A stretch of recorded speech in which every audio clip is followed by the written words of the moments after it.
Good afternoon, everyone. Sharice Jervis-Hill here from Events to Remember and PR to Remember. I am so excited to share with you today Miss Tiffany S.W. Hamilton. She is the Chief Executive Officer of the YWCA White Plains in Central Westchester. Tiffany, I'm so excited to have you here with us today. Welcome to Coffee with Cher. Thank you. Thank you so much. And I am extremely delighted and honored to be with you today as well, and super excited for the conversation that we'll have together. Yes. So, Tiffany, I like to kick off with a little cheers.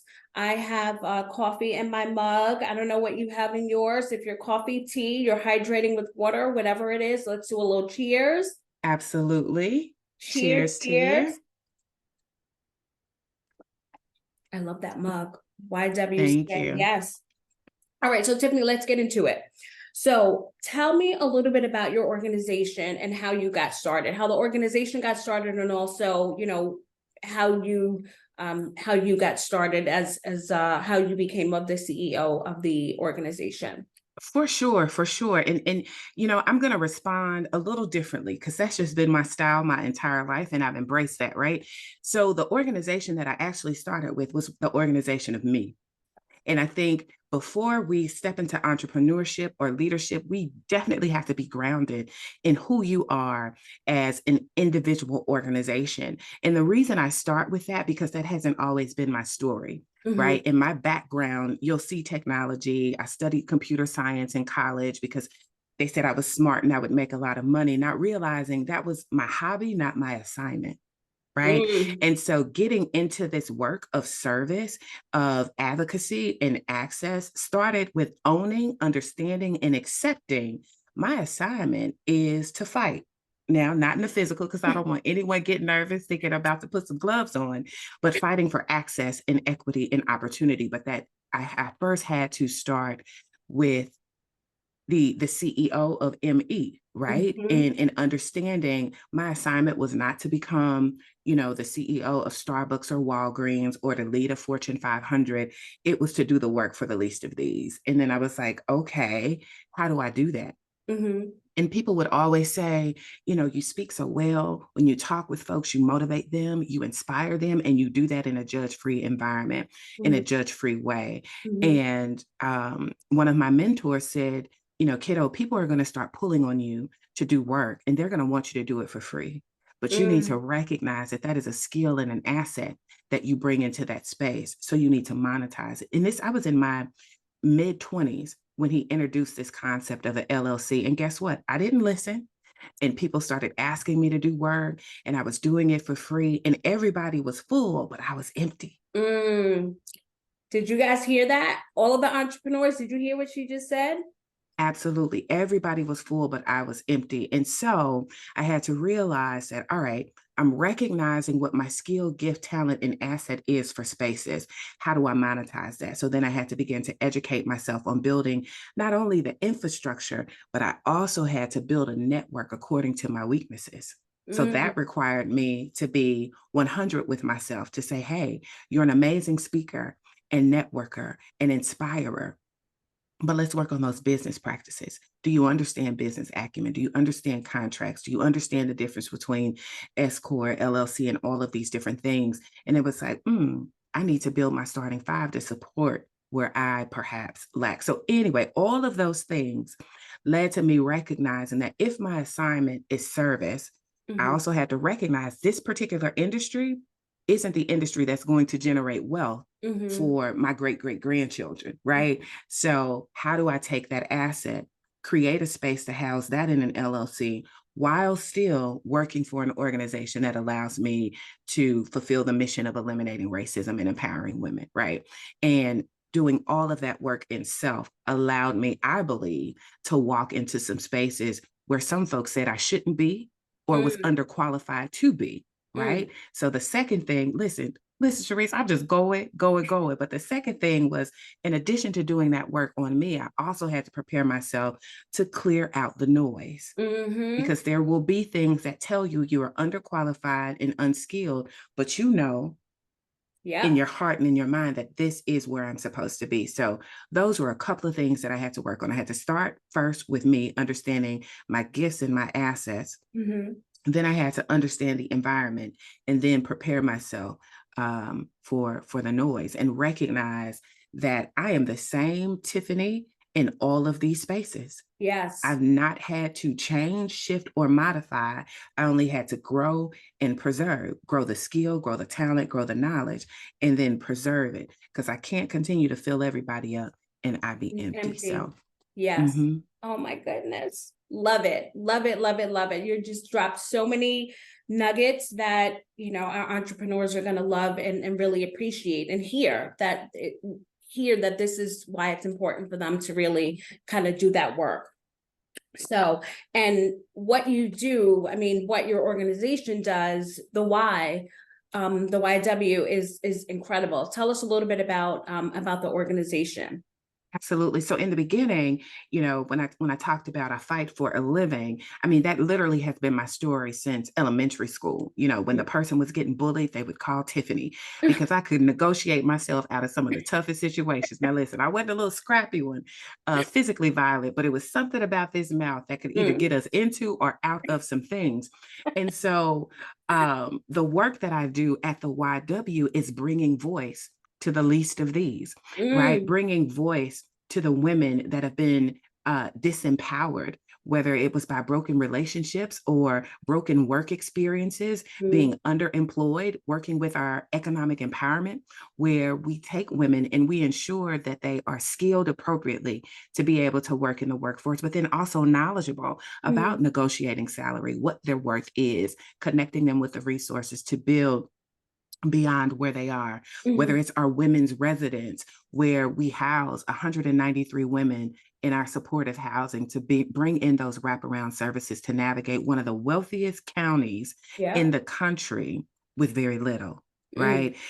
It could be our court programs where families find themselves engaged in the court systems around custody with the child. We create safe spaces for mm, them to interact with their parents. We have youth leadership development, and we have our children's learning center, aquatics, gymnastics, all of these things that are rooted and centered in eliminating racism, mhm. empowering women, and seeking peace, justice, dignity, and freedom for all. So, no short order Wow. of the work that we're doing at the YWCA of White Plains in Central Westchester, but I found a space where I can take that fire and fight for the least of these and get paid for it. Like I'm in a win-win situation for sure. So we're doing great work with great folks who serve the YW in a variety of capacities to empower and uplift members of our county. So No short order, and you are definitely the woman that, I mean,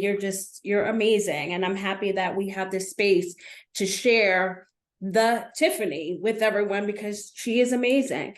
So I want to talk about, we kind of talked about the work that you're doing. I know that you guys have a really fun event coming up, and I do want to talk about that event. And then I want to shift gears a little bit, but let's kind of go into the event for a for sec. sure. So you guys have an event coming up, Turn Up the Heat.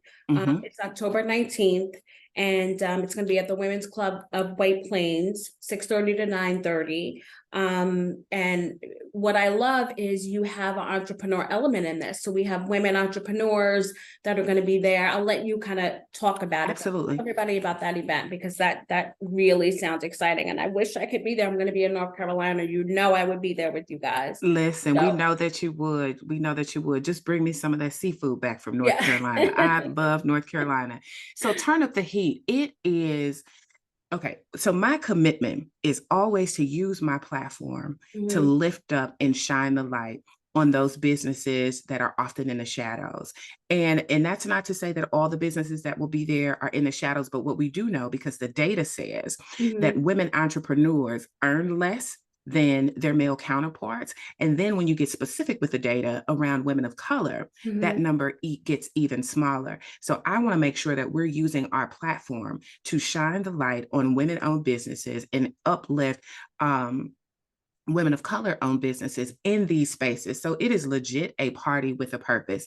It's Mm. not an accident that it's happening during National Women's Small Business Month. Mhm. Because we wanted to use that month as the platform to turn up the heat for these women restaurateurs who are serving some of the finest, whether it be teas, snacks, beverages, meals throughout Westchester County. They will be in the room with our female DJ on the ones and twos. So this Mhm. isn't a come sit down and get comfortable, honey. This is a come in and let's turn up the heat and celebrate these women entrepreneurs who chose our county to operate their business, right? They could have gone to another state. I won't call names because I will not throw tea or shade, even though there's tea in my mug, to other states in the surrounding area.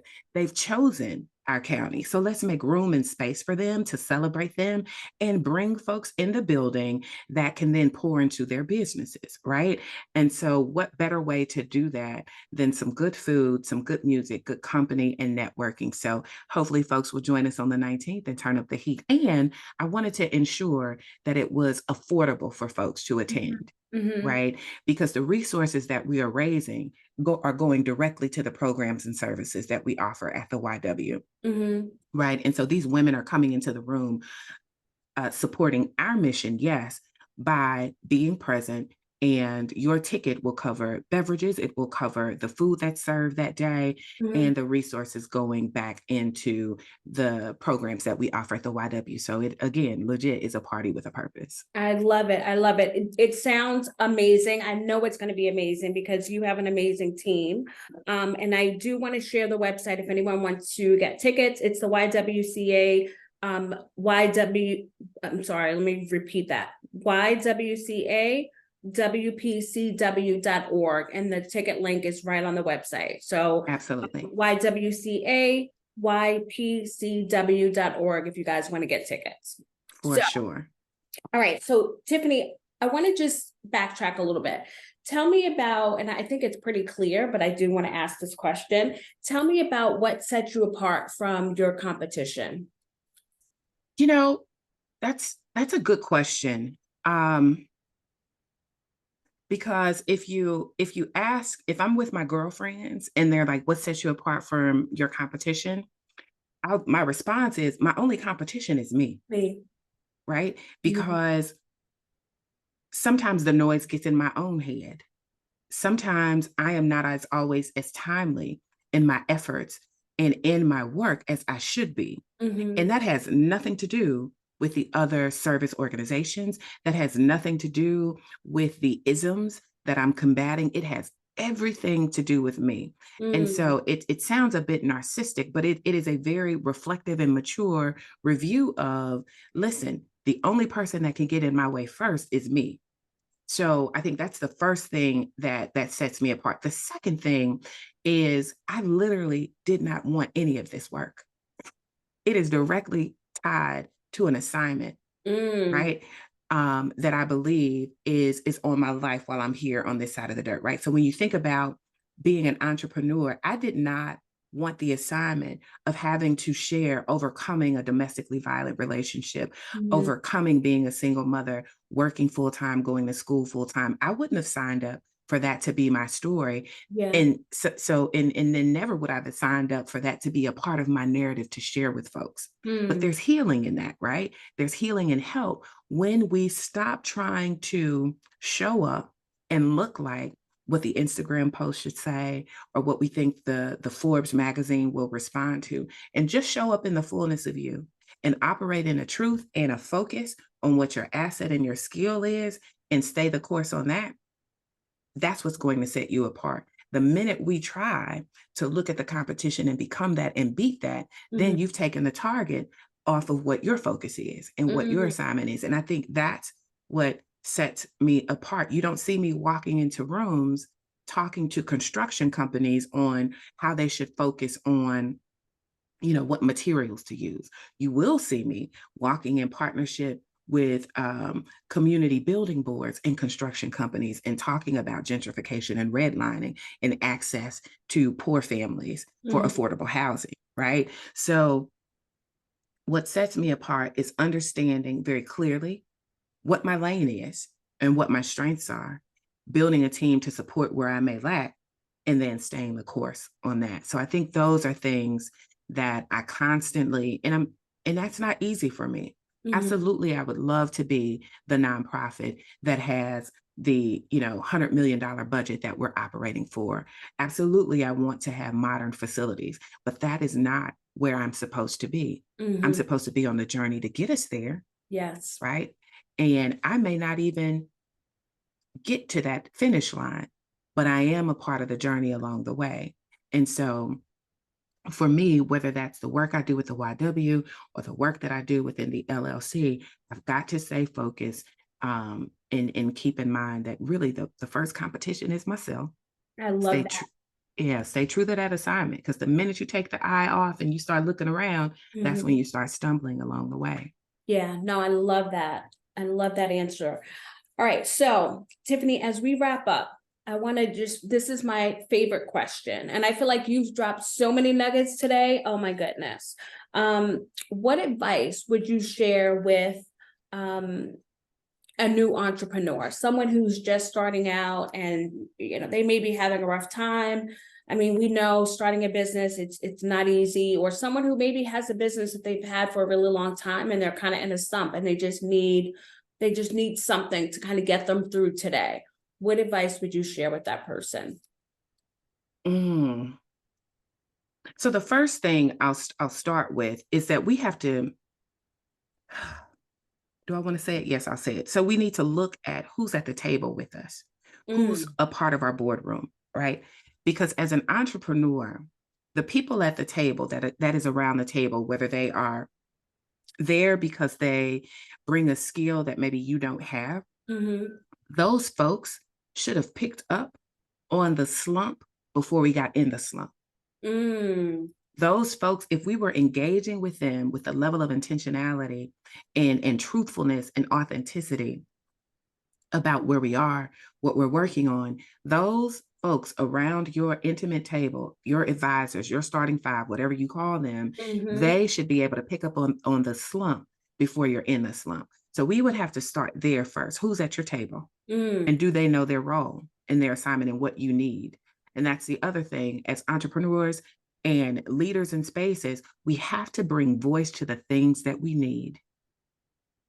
Because if not, then we get consumed by what we don't have. mm. We have to bring voice to the things that we need, because if we don't, we become consumed by what we don't have. And then we're thrown off the assignment. Then we're not on the journey to open that business, to write that book, right? And so let's do that inventory. Ensure the people that are around the table know what their role is. And thirdly, make sure that we're bringing voice to the things that we need. I tell folks all the time, it's either eat or be eaten, drive or be driven. Okay. Um, and I'm hungry and I'm trying to eat. Okay. So many nuggets. I mean, I I take notes. I'm a note writer. That's just my thing. CEO of me. Love, love, love that. Your assignment. I mean, literally, that is incredible. Your Mm-hmm. assignment. And we have to bring voice to what we need. I think that is so important. Mm-hmm. Mm-hmm. And Absolutely. And I mean, and if you think about it, as an entrepreneur, what you feed is what will grow. mm-hmm, So if you're sitting with lack constantly, if you're sitting with a focus of what you don't have, then that is what's going to continue to grow and rise up and feed your brain, feed your heart. And then you find that you never wrote the book, you never started the blog, you never cleaned up the website, you never went to the networking event, right? But what if we shifted and said, I may not have this, but what I do have is the contact card of the person at the grant office, or I do have the contact card of the person who's already where I'm trying to be. So how often do I set up a touch point with them? Am I coming to those touch point prepared with informed questions? How am I feeding this? How am I feeding the CEO of me? What am I listening to? Right? mm-hmm, If I look at my scroll time on social versus listening to the audiobook or the reading time or the sitting time to glean and learn from folks that are already doing it, then there's an imbalance there. So what we feed is what will grow. Now, listen, you were trying to wrap it up and then I opened that can right back No, up. But I think that's this is so important. important. So important. It's so important. And anything worth having is worth fighting for. So that means it will take a little extra.